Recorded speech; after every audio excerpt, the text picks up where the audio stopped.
அனைத்து உறவுகளுக்கும் வணக்கம். இன்னைக்கு எதை பத்தி நம்ம பாக்குறோம்னா மதுவில்லா கொண்டாட்டம். அதை பத்தி தான் நம்ம இன்னைக்கு பாக்குறோம்.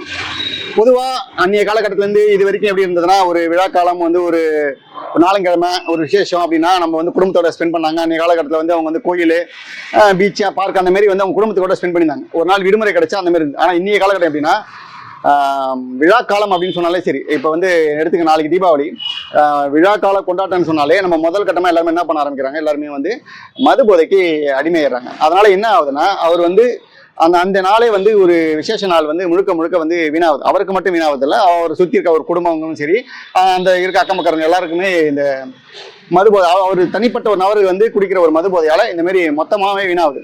இன்னைக்கு நம்ம தமிழ்நாட்டில் எடுத்துக்கிட்டா மது போதைக்கு இந்த தீபாவளி நாள் அதுவுமா யாருக்கும் ஸ்டாக் இல்லாமல் இருக்கக்கூடாது. அதனால என்ன பண்ண கூடுதலாக மது விற்பனை அதிகமாகணும்னு சொல்லிட்டு வச்சிருக்காங்க. இது முடிஞ்சோடனே தீபாவளி முடிஞ்சோடனே தமிழ்நாட்டில் மது விற்பனை எந்தெந்த டிஸ்ட்ரிக்ட்ல அதிகமாக மது விற்பனைன்ற மாதிரி போடுவாங்க. இப்போ இதனால நாளாக இன்னைக்கு ஒரு பெரியவங்க ஒரு 50 வயசு 60 வயசு குடிச்ச காலம் போய் இன்னைக்கு சின்ன பையன்லேருந்து எல்லாருமே குடிக்க ஆரம்பிச்சிட்டாங்க. இந்த மது போதையினால மிகப்பெரிய அளவில் தமிழ்நாடு முதல் கட்டமாக சீரழிஞ்சிட்டு இருக்குது. அதனால நம்ம என்ன பண்ணுவோம், மது போதையை தவிர்ப்போம். மது போதையை தவிர்த்து பண்டிகையை நம் குடும்பத்தோடு நலமா இருக்கணுன்றத இந்த காணொலி மூலமா நான் சொல்லிக்கிறேன். நன்றி, வணக்கம்.